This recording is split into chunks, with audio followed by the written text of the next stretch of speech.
Psalm 31-14. But as for me, I trust in you, Lord. I say, you are my God. Psalm 31-14 is one of those verses that feels simple on the surface, yet carries enormous weight when you stop and sit with it. David wrote these words during a season of distress, surrounded by enemies, slander, fear, and uncertainty. He was not writing from a beach chair with a lemonade in hand while life was going great. He was writing from pressure, and that makes this verse even more powerful. But as for me, David begins with a contrast. The previous verses describe fear, opposition, and betrayal. Then comes this turning point. But as for me. In other words, regardless of what others do, regardless of what circumstances say, regardless of how bad things look, as for me, that is a statement of personal resolve.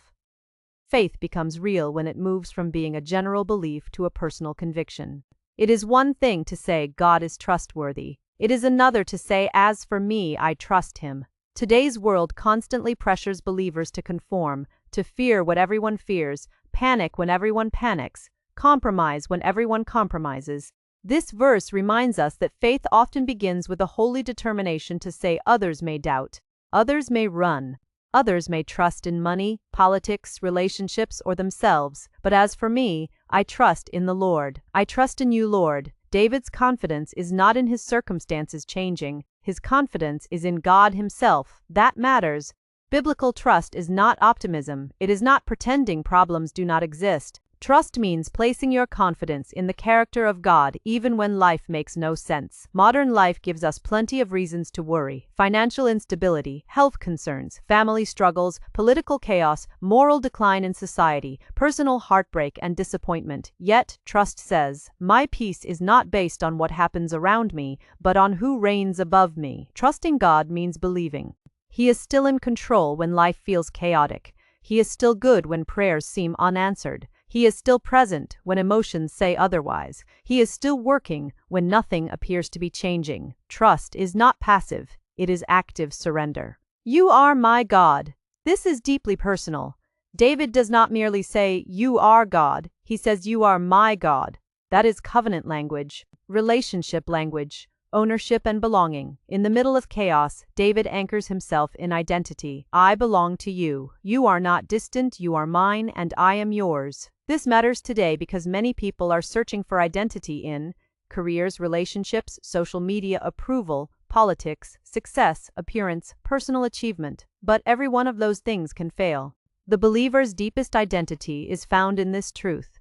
God is my God, not merely the God of history, not merely the God of church services, not merely the God of other people's testimonies, my God. Modern-day relevance.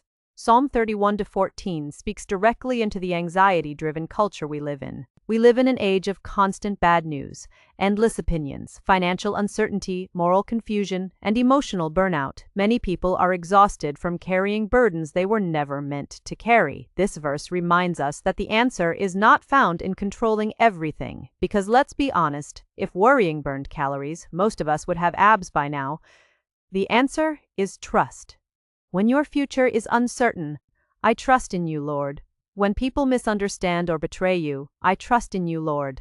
When culture moves farther from God, I trust in you, Lord. When your heart is weary and your prayers feel heavy, you are my God. Final reflection. Psalm 31-14 is a declaration every believer should learn to make daily. No matter what happens today, no matter what I face, no matter what I feel, as for me, I trust in you, Lord. You are my God. That is not weak faith. That is mature faith.